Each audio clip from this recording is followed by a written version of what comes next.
नमस्कार शिक्षार्थियों, आज के प्रोग्राम में आपका स्वागत है। मैं हूं doctor Mrs Parveen Sharma, associate professor.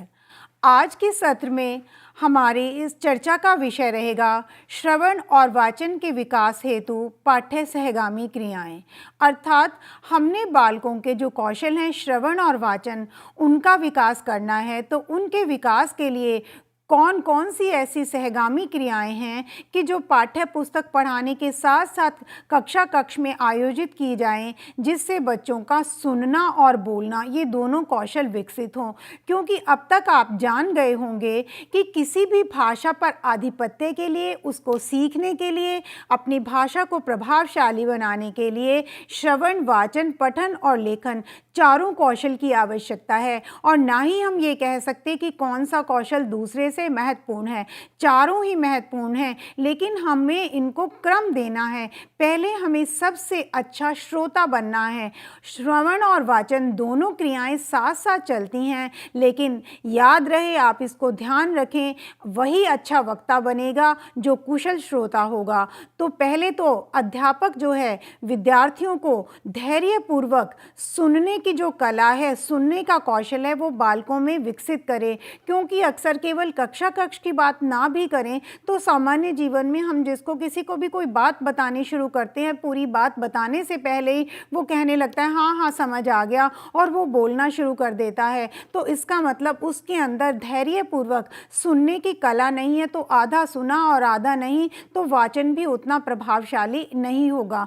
तो कक्षा कक्ष की बात करें तो अध्यापक जो है विद्यार्थियों के अंदर इस कौशल को विकसित करे कि बच्चों किस प्रकार धैर्यपूर्वक हमें कुशल श्रोता बनके वक्ता की बात सुननी है। क्योंकि जब जितने ही आप के अंदर सुनने का कौशल होगा, उतने ही अच्छे आप वक्ता बनेंगे। तो ये दोनों जो क्रियाएं हैं श्रवण और वाचन, ये दोनों साथ साथ चलती हैं। आज हम यहाँ बात कर रहे हैं कि कौन सी पाठ्य सहगामी क्रियाएं हम कक्षा कक्ष में आयोजित कर सकते हैं। जैसे भी बात की है कि 4 बुनियादी कौशल हैं और इनको विकसित करने के लिए कौन सी हम क्रियाएं आयोजित करें, इस पर हम चर्चा कर रहे हैं।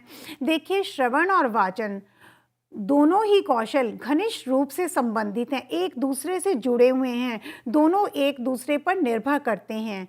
यद्यपि श्रवण एक पहचान कौशल है और वाचन उत्पादन कौशल है, यानी दोनों का जो स्वरूप है वो अलग है। श्रवण जो है वो पहचानने की क्रिया है और वाचन जो है उत्पादन की। इसको और अच्छे से समझें, पहचान कौशल से क्या अभिप्राय हुआ। जैसे हमने कक्षा कक्ष में या सामान्य जीवन में किसी से हम कोई बातचीत कर रहे हैं, तो जब सुनने वाले ने, श्रोता ने हमारी बात को सुना, समझा, पहचाना और ग्रहण किया उसका अर्थ, तभी वो वाचन के द्वारा, उस कौशल के द्वारा उस बात का उत्पादन करेगा। दोनों कौशल एक दूसरे पर आधारित हैं। इसको जैसे हम छोटे से एक उदाहरण से स्पष्ट करें, मैंने एक बच्चे से पूछा तुम्हारा नाम क्या है। अब उसने ये बात समझकर, अगर वो हिंदी भाषी है, उसको ये समझ आई, बालिका को ये बात कि सामने वाला जो व्यक्ति है, सामने वाली महिला मेरा नाम पूछ रही है, तो उसने सुना और इसको पहचाना और उसने वाचन किया, उसने क्रिया को उत्पादन किया। कौन से कौशल का उत्पादन किया? उसने कहा मेरा नाम प्रगति है। तो इसका मतलब श्रवण जो सुनना था, उसने उस कौशल को किसका रूप दिया? पहचान का। और वाचन में उत्पादन हुआ जब उसने कहा मेरा नाम प्रगति है। तो ये सामान्य से उदाहरण से हमने स्पष्ट किया कि दोनों कौशल एक दूसरे से घनिष्ठ रूप से संबंधित हैं और एक दूसरे पर आधारित हैं। इसीलिए बात की थी कि अगर अच्छा वक्ता बनना है तो अच्छा श्रोता होना आवश्यक है, कि दोनों एक दूसरे से जुड़े हुए हैं। कोई भी भाषा पहले अपना अस्तित्व वाचन रूप में रखती है। भाषा को वाचन से ही सीखा जा सकता है, पहले पढ़ा नहीं होगा, पहले उसको सुना होगा। सामान्यतया वार्तालाप, व्याख्यान सुनने, वक्तव्य देने, कमेंट्री देने, समाचार बुलेटिन आदि सुनने में बोली गई भाषा को समझने की आवश्यकता है। जैसे कोई भी वार्तालाप हो रहा है, कोई भी व्याख्यान हो रहा है, कोई वक्तव्य दे रहे हैं, कहीं नेता का भाषण सुन रहे हैं, कहीं खेल की कमेंट्री चल रही है, कोई समाचार बुलेटिन चल रहा है, तो वो बात जो भी वार्तालाप है या व्याख्यान है या वक्तव्य है, कमेंट्री है, समाचार है, जो कुछ भी सुन रहे हैं उस भाषा को समझना आवश्यक है। जैसे अभी बात की थी इससे पहले ही कि उत्पादन क्रिया है और श्रवण क्या है, पहचान क्रिया है। तो उस वार्तालाप में या बुलेटिन या कमेंट्री में जब सुनने वाले ने उसका अर्थ ग्रहण किया तो वो पहचान कौशल बन गया। भाषा का कोई भी कौशल, चाहे श्रवण हो या वाचन, अपने आप नहीं आता। कई बार हम ये त्रुटि करते हैं जब हमसे पूछा जाता है कक्ष में कि विद्यार्थियों से पूछा जाता है कि बताओ क्या भाषा अपने आप आ जाती है, तो बच्चे ये कह देते हैं कि हिंदी अपने आप आ जाती है। नहीं, बालक को इसका अभ्यास करना पड़ता है। हाँ, हिंदी हमारी मातृभाषा है, हमारी प्रथम भाषा है, तो चारों ओर उसी को हम सुनते हैं, उसी से सबको बोलते हुए सुनते हैं। जब बच्चा प्रारंभ में माँ की गोद में होता है तो माँ हिंदी में बोल रही है, तो इसलिए वो कौशल जल्दी आ जाता है। लेकिन बच्चा ये भूल जाता है कि जब वो माँ की गोद में था, माँ ने तुतला तुतला कर उसको पानी, रोटी और ये सब सारे शब्द बोलने सिखाए थे। बालक ने इसका अभ्यास किया था, माँ ने भी उसकी उसी तोतली ज़बान में बोल बोल कर उसको सिखाया था। तो भाषा का कोई भी कौशल, श्रवण हो या वाचन, अपने आप नहीं आता, इसको सीखना पड़ता है, अभ्यास करना पड़ता है। ये ध्यान रहे कि जिस भाषाई प्रदेश में हम रहते हैं तो वो चारों तरफ वही भाषा बोली जाती है। हम जिस माँ की गोद में खेल कर बड़े हुए हैं, जिसने हमें जन्म दिया है, वो जिस भाषा का प्रयोग करती है वो चारों ओर वही सुनते हैं, तो वो भाषा जल्दी आ जाती है। उसके लिए अभ्यास कम करना पड़ता है। जैसे इसको उदाहरण दें कि अगर हम भारतवर्ष में पैदा हुए हैं, बच्चा माँ की गोद में रोया तो उसी समय माँ ने कहा कि बालक रो रहा है, बालक को पानी चाहिए, तो वो पानी के साथ धीरे धीरे बड़े होते होते वो समझ जाएगा कि पानी किस पदार्थ को कह रहे हैं। दूसरी तरफ दूसरा जो बच्चा है वो अगर ब्रिटेन में पैदा हुआ है तो जब बच्चा माँ की गोद में रोया तो माँ ने कहा, oh baby is thirsty, she needs water. तो उसको जब पानी सामने आया तो वो वाटर से एसोसिएट कर लिया। तो इस उदाहरण से दोनों भाषा की तुलना से आपको ये बताया कि भाषा कोई भी हो उसके लिए अभ्यास करना पड़ता है। तो जितना अच्छा हम सुनेंगे उतना ही हम अच्छे वक्ता बनेंगे, अभ्यास करना पड़ेगा। भाषा अधिगम एक ऐसी प्रक्रिया है जिसमें आदतों का निर्माण करना पड़ता है।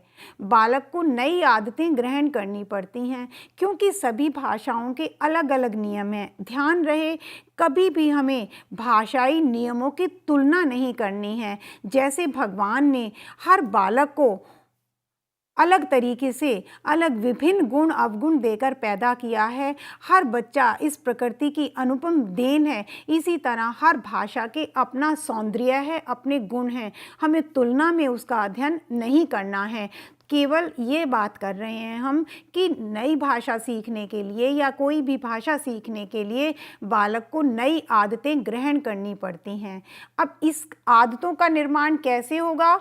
जब बालक के सामने सही मॉडल होगा। जैसा मॉडल होगा बच्चे वैसे ही नकल करेंगे। तो मॉडल से यहाँ मतलब है कि जो चारों ओर भाषा बोली जा रही है, और ज़्यादा ये जो बात है ये भूमिका अध्यापक पर निर्भर करती है, क्योंकि अध्यापक जितना अच्छा उच्चारण करेगा, जितना शुद्ध उच्चारण करेगा, उसकी भाषा में जितनी स्पष्टता, सहजता, मधुरता होगी, उतना ही उसी रूप से बालक उस मॉडल की नकल करेंगे। तो बच्चे भी अपनी वाणी में उतना ही और इतनी मधुरता, स्पष्टता और सहजता लाएंगे, क्योंकि अध्यापक ने बनावटीपन का माहौल करके नहीं सिखाया है, तो बच्चे उसी का अनुकरण करेंगे।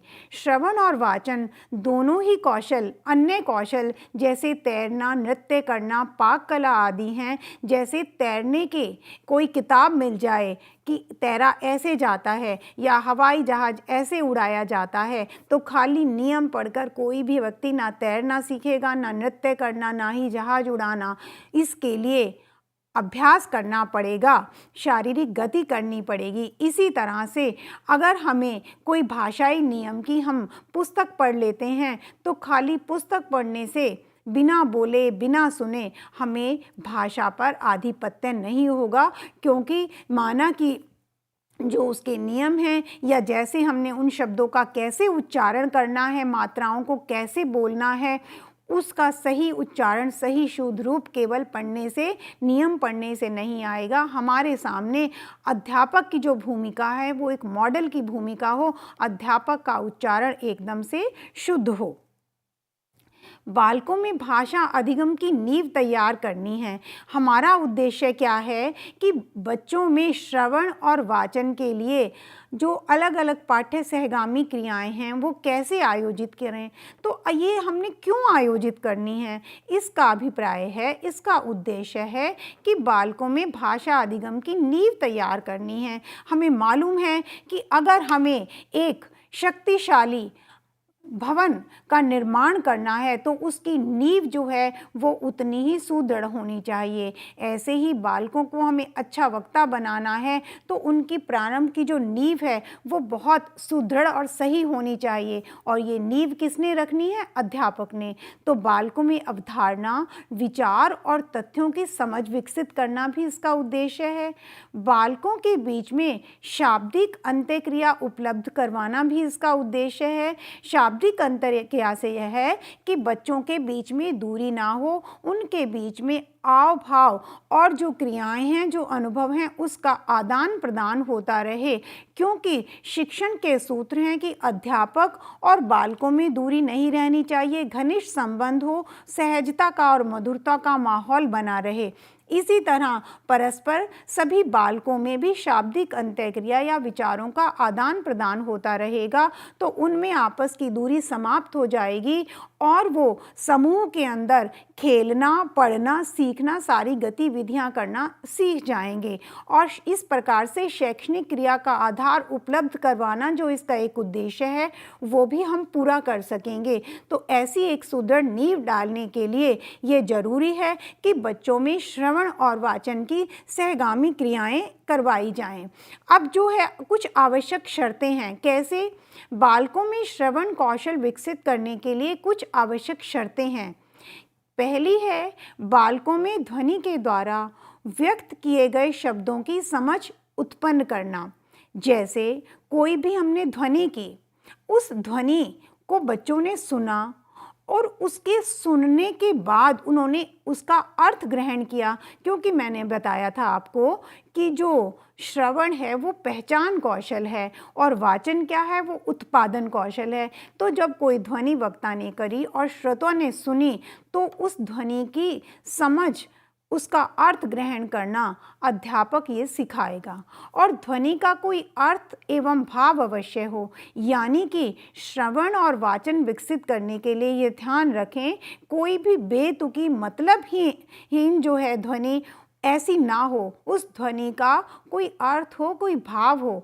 क्योंकि जब कोई अर्थपूर्ण या भावपूर्ण ध्वनि या शब्द होगा तो उसमें बालकों की रुचि एवं ध्यान बना रहेगा। और ये भी एक शिक्षण का सूत्र है कि जो हम सिखाना चाह रहे हैं उसमें बालकों की रुचि एवं ध्यान का रखना बहुत ही आवश्यक है। क्योंकि जैसे ही जो हम बोल रहे हैं अगर बालकों की उसमें रुचि नहीं है तो उनका ध्यान इधर उधर चला जाएगा और हमारी जो सारी क्रिया है वो उद्देश्यहीन हो जाएगी। क्योंकि हम किसके लिए पढ़ा रहे हैं? अपने लिए नहीं, हम पढ़ा रहे हैं कि जो भी हमारे पास ज्ञान है वो विद्यार्थियों तक बड़े आसान तरीके से पहुंच जाए। उस क्रिया को जटिल नहीं बनाना है, स्वाभाविक और सहज बनाना है, आसान तरीके से स्पष्ट भाव से बच्चों को बताना है। तो बालकों की रुचि एवं ध्यान का भी हमें पूरा इसको रखें मन में।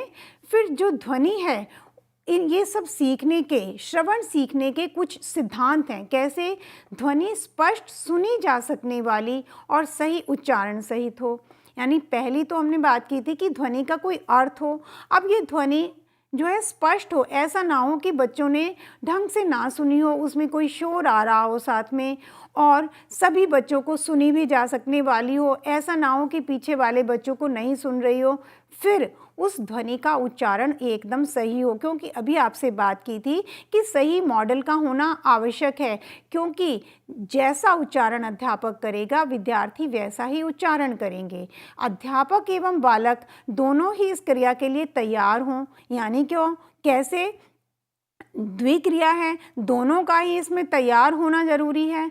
धारण शक्ति के लिए दोहराना आवश्यक है। कई बार क्या होता है, एक बार बात बताई और आगे चल पड़े, तो क्योंकि बालकों में व्यक्तिगत विभिन्नताएं हैं, तो जो बच्चे बहुत तेज बुद्धि के हैं, तीव्र बुद्धि के हैं, वो तो उसको धारण कर लेंगे, लेकिन जो दूसरे सामान्य बुद्धि के व्यक्ति हैं उनमें धारण शक्ति नहीं हो पाएगी, क्योंकि हमने दोहराया नहीं था। श्रवण कौशल के अलग अलग स्तर पर विभिन्न क्रियाओं का आयोजन किया जा सके। अंत में यह अध्यापक की कुशलता पर निर्भर करता है कि वह किस स्थिति में किस स्तर के बालक के लिए कौन सी क्रिया आयोजित करता है। देखिए, अध्यापक ने देखना है कि मैं किस समूह को संबोधित कर रहा हूँ, वहाँ जो बैठे हुए बालक हैं उनका आयु का क्या स्तर है, मानसिक स्तर क्या है, वो कौन सी भाषा को किस स्तर तक समझते हैं। क्योंकि अगर हमने उपयुक्त क्रिया उपयुक्त स्तर के बालकों के लिए हमने प्रयोग नहीं की, तो हमारा प्रयोजन उतना सफल नहीं हो पाएगा, उद्देश्य पूरा नहीं हो पाएगा।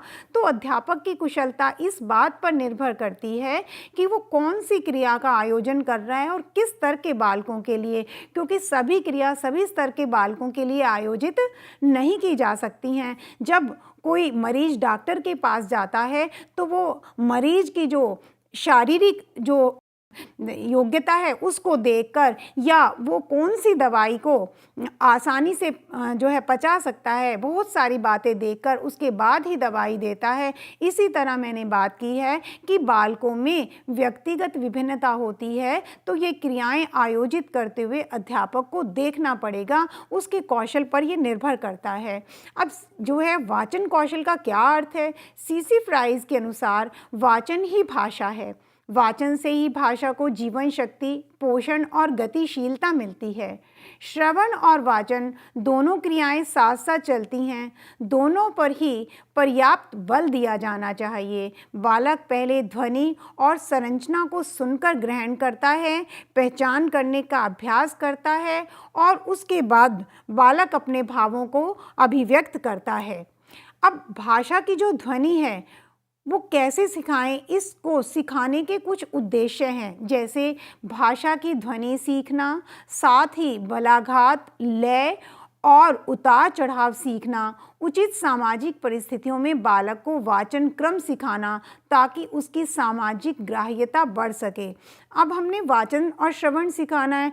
खाली अगर हम वाचन की बात करें तो वाचन करते हुए ध्यान में रखना है कि बलाघात, लय और उतार चढ़ाव को कैसे सिखाया जाए, क्योंकि जब हम लेखन में या पठन में बात कर रहे हैं तो हम पंक्चुएशन के जो चिन्ह हैं उनसे बात को स्पष्ट कर देते हैं, लेकिन जब हम बोल रहे हैं तो हमारी वाणी में बलाघात किस अक्षर पर, किस शब्द पर जोर देना है, लय और उतार चढ़ाव। जैसे बलाघात का उदाहरण बोलने में मैं आपको दूं, जैसे अगर हम एक बात करते हैं कि मैं आज अपने हिंदी की पाठ्य पुस्तक घर पर भूल आया, तो अगर हमने हिंदी पर बल देना है कि बाकी पाठ्य पुस्तकें तो बालक लाया, वो कह रहे हैं मैं आज अपनी हिंदी की पाठ्य पुस्तक घर भूल आया, हिंदी पर हमने जोर देना है। तो इस तरह जिस अक्षर पर हमने बलाघात करना है बोलते हुए, जिस पर प्रभाव डालना है उसको जोर से बोलना है। फिर लय, जब हम किसी बात को गा गा कर कविता के द्वारा हम बता रहे हैं तो बच्चों को जल्दी स्मरण हो जाता है। ऐसे ही उतार चढ़ाव, जैसे हम कक्षा में गए, हमने पूछा कि भाई सभी बच्चे आज अपना गृह कार्य करके लाए हैं, तो सभी बच्चों ने कहा हाँ जी श्रीमान जी, हाँ जी अध्यापक जी, तो हमारा एकदम मन खुश हो जाएगा और हम क्या कहेंगे, हमारी वाणी में उतार की बजाय चढ़ाव आएगा। शाबाश बच्चों, मुझे आप सबसे यही उम्मीद थी। लेकिन अगर कुछ बच्चे कहेंगे कि हमने काम नहीं किया, तो हमारी वाणी में उतार आ जाएगा कि बच्चों मुझे आपसे ये उम्मीद नहीं थी, तो हमारी वाणी ने ये स्पष्ट कर दिया। तो सामाजिक परिस्थितियों में बालक को वाचन क्रम सिखाना हमारा एक उद्देश्य है ताकि उसकी सामाजिक ग्राह्यता बढ़ सके। बालक की वाचन प्रवाहशीलता को बढ़ाना ताकि वह आराम से बातचीत कर सके। अब है वाचन में प्रवाहशीलता, यानी हम बहुत धीरे धीरे भी ना बोलें, प्रवाह हो।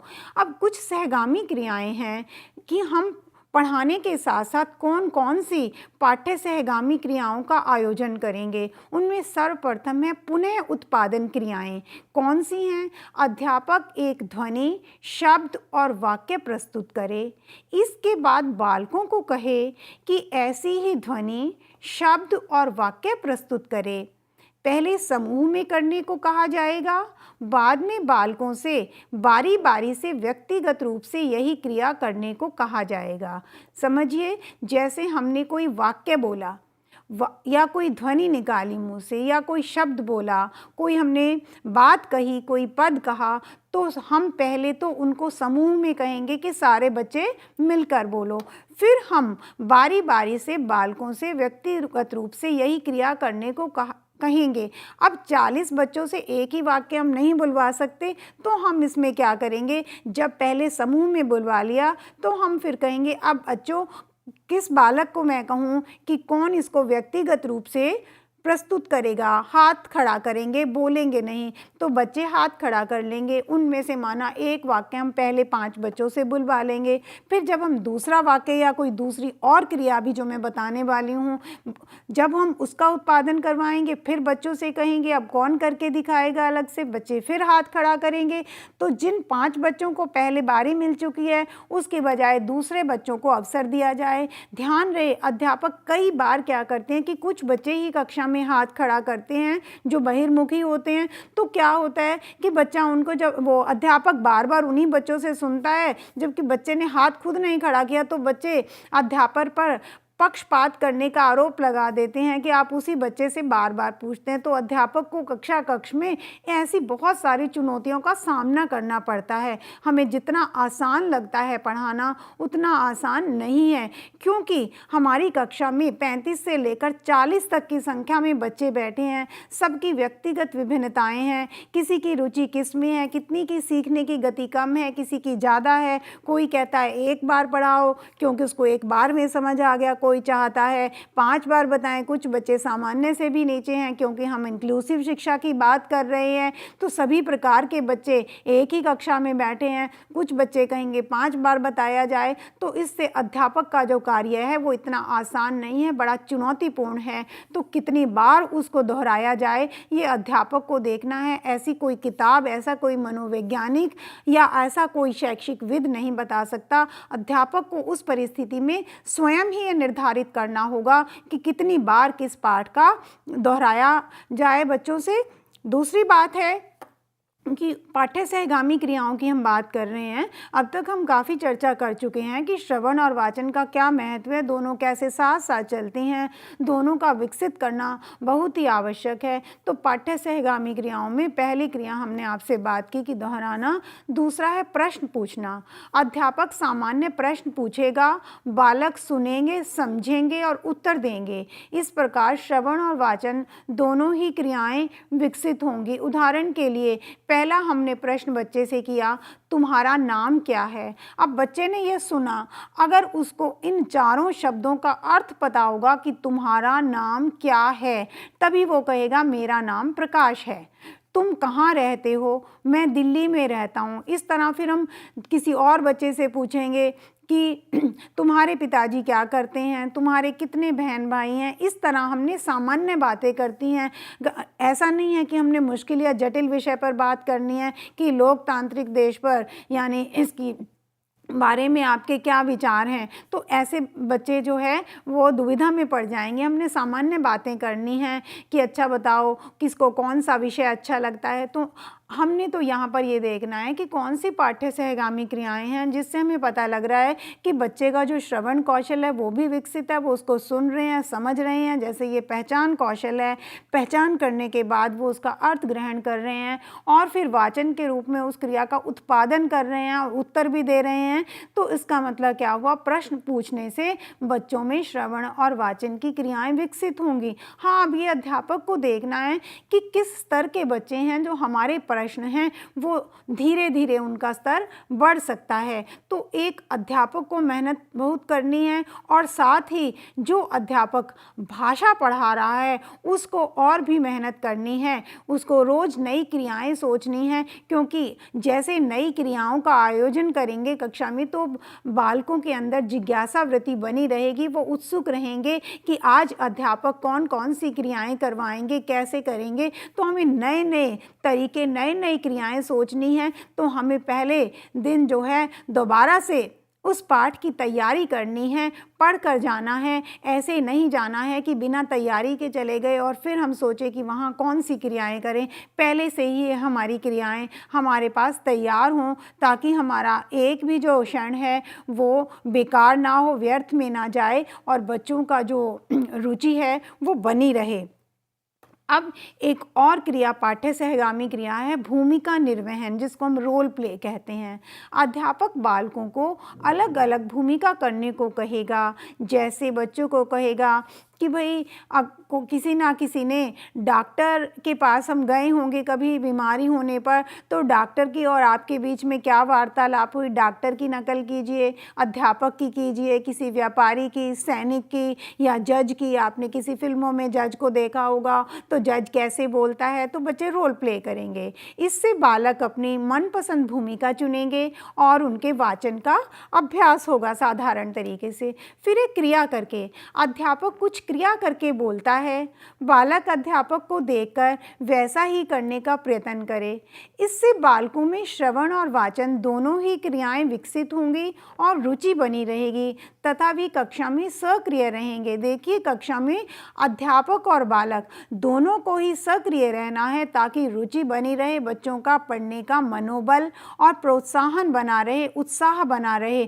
तो अध्यापक में भी उतना ही मनोबल और उत्साह बना रहना चाहिए, क्योंकि तभी हम बालकों से वही उनके अनुसरण की जो है आशा कर सकते हैं, उम्मीद कर सकते हैं, क्योंकि जो हम उनको दे रहे हैं वो वैसा ही उत्पादन कर रहे हैं। कोई फिल्म या चार्ट दिखाकर बालकों को फिल्म या चार्ट के द्वारा कुछ कहानी इत्यादि या चित्र दिखाए जाते हैं और तब बालकों को कहा जाता है आप जो देख रहे हैं उन पर संबंधित कुछ वाक्य बोलें। इससे बच्चे खेल खेल में वाचन की क्रिया का अभ्यास करना सीख जाएंगे।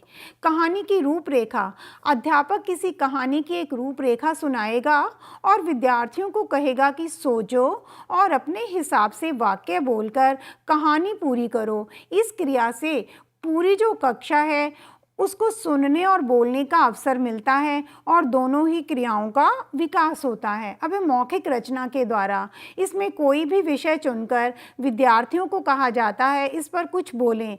जब अध्यापक को लगता है कि बालकों को निर्देशन की आवश्यकता है तो उन्हें उचित निर्देशन भी दिया जाता है और यह क्रिया श्रवण और वाचन के विकास में बहुत ही लाभकारी सिद्ध होती है। कुछ अन्य क्रियाएं जैसे मित्रों, बड़ों व आगंतुकों का अभिनंदन करना, स्वयं का परिचय देना, दूरभाष पर बात करना और उनका उत्तर देना, सूचना देना, दुकान या रेस्टोरेंट में चीज़ों के बारे में पूछना, स्पष्टीकरण, उपदेश या सहायता के लिए प्रश्न पूछना, ये छोटी छोटी सहगामी क्रियाएं हैं जिससे जब बच्चे सुनेंगे, पहचानेंगे, जवाब देंगे, उत्तर देंगे तो इस तरह से उनकी सुनने और बोलने की क्षमता का विकास होगा। कुछ अन्य क्रियाएं जैसे किसी प्रोग्राम, नाटक, पुस्तक या फिल्म के द्वारा अपने विचार या प्रतिक्रिया प्रस्तुत करना, चर्चा एवं वाद विवाद में भाग लेना, वस्तु, व्यक्ति या स्थानों का उल्लेख करना, किसी किस्से कहानी में भाग लेना, किसी घटना की रिपोर्ट देना।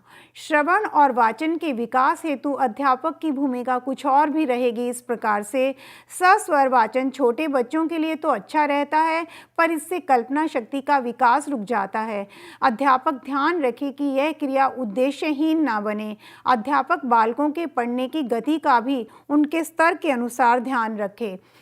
फिर है प्रशिक्षण के कुछ और प्रकार हैं, जैसे दोहराना। अध्यापक एक अक्षर, शब्द या वाक्य बोलता है, बच्चे पीछे पीछे बोलते हैं, ये एक मेज है, ये सुंदर पुष्प है, ये तुम्हारी पाठ्य पुस्तक नहीं है। प्रतिस्थापन दोहराना, जैसे शब्द बदलना। सीता अच्छा गाना गाती है, तो फिर अध्यापक कहेगा अगर शीला लगेगा तो बच्चे कहेंगे शीला अच्छा गाना गाती है। अध्यापक इसी तरह से शब्दों को बदल देगा, कभी गीता शब्द दिया खाली स्थान, तो बच्चे जो हैं उसमें खाली स्थान भरते रहेंगे। लता मेरी सहेली है, लता मेरी बहन है। ड्रिल का बदलाव भी कर सकते हैं, जैसे कि उसको प्रश्नवाचक बनाना या नकारात्मक बनाना। मोहन गाना गा रहा है, मोहन गाना नहीं गा रहा है। ड्रिल पूरी कर सकते हैं। अध्यापक ने कहा वह मुंबई जा रहा है, बच्चों ने कहा वह मुंबई जा रहा है। फिर खाली मैं अमेरिका या मैं कनाडा कहकर छोड़ दिया, तो बच्चे कहेंगे मैं अमेरिका जा रहा हूँ, वह कनाडा जा रहा है।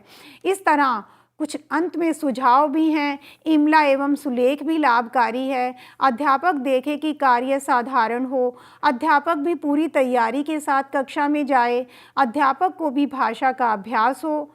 बालकों को परिणाम की जानकारी देते रहें। कक्षा में परस्पर संवाद बना रहे। बालकों की रुचि का स्तर बना रहना चाहिए। अध्यापक देखे कि निर्माण जो है ग्रुप का वो बिल्कुल सही हो। तो इन सारी बातों और चर्चा के बाद मैं समझती हूँ कि आप सबको इसकी जानकारी मिल गई होगी कि श्रवण और वाचन विकसित करने के लिए पाठ्य जो सहगामी क्रियाएं हैं, उन कौन सी क्रियाओं का किस स्तर पर आयोजन हो, इसमें अध्यापक की क्या भूमिका हो और बच्चों के स्तर का कैसे ध्यान रखा जाए। धन्यवाद।